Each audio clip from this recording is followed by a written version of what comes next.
Welcome back. I'm Will Pritchard. And I'm David Reese, and we're here to talk about social engineering. The greatest security risk that computers face are the people that use them. Will Pritchard 2016. So, what is social engineering? Social engineering is using the science of people's behavior to solve social problems. A quick example would be the government using a prohibition of drugs, murder, and various other inexcusable crimes to attempt to reduce the frequency of the crime. That example is a stretch to social engineering, but it still applies. When people are told they would face jail time, they tend to abstain from the act. What is social engineering in the real world? What exactly do computers have to do with it? Social engineering is commonly related to hacking because it is used to get secure information through exploiting people. The five basic types of social engineering include baiting, phishing, spear phishing, pretexting, and scareware.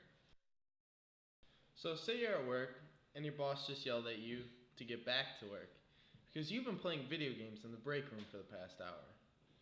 And then you get back to your desk and you notice a small flash drive on your keyboard with a note on it saying, "Check this out." Now, you don't know who it's from. It could be from a coworker, or it could be someone who walked in the office and no one knows who it was. So, it seems like one of your coworkers has something cool to show you. Wrong! You just infected the entire system with a self replicating and hard drive erasing virus. You single handedly took down your entire company. This form of social engineering is called baiting. You took the bait by plugging the USB and running whatever was on it. So, moving on, phishing and spear phishing, even though they're spelled weird, are actually just what they sound like. Hackers will go fishing for people's information and computer access by laying a line. A common form of phishing is a website login page. Spear phishing is the same as regular phishing, except the attack is aimed at a specific person compared to just anyone not aware enough to notice what's going on. The next form of social engineering is called pretexting. This plays on people's trust of others' honesty. Say a hacker is trying to get your basic information like your name, email, and date of birth. They could call up some email service provider or third party service and pretend to be you for getting your password. If they do it right, the email service provider or third party company could potentially give out your password over the phone. Most of social engineering involves exploiting people's trust in each other. The next form of social engineering is scareware. To the everyday user, a pop up flashing and screaming, "The FBI has seized your computer unless you pay a fine," is scary enough for them to actually pay the fine to the quote unquote FBI. Most of these types of attacks are harmless unless you actively interact with the attack. Attackers often just use this ploy to try and get you to download a fix. This is actually just malware. So, how would we protect ourselves from social engineering?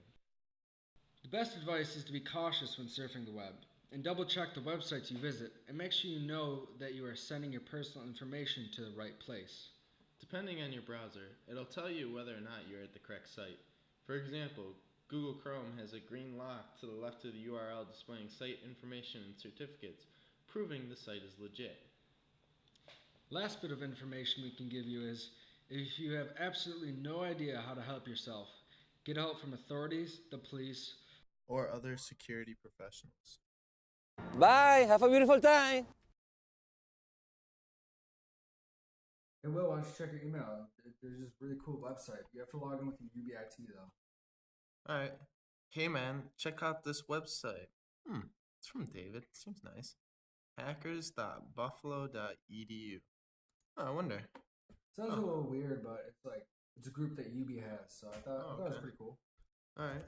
Seems pretty legit.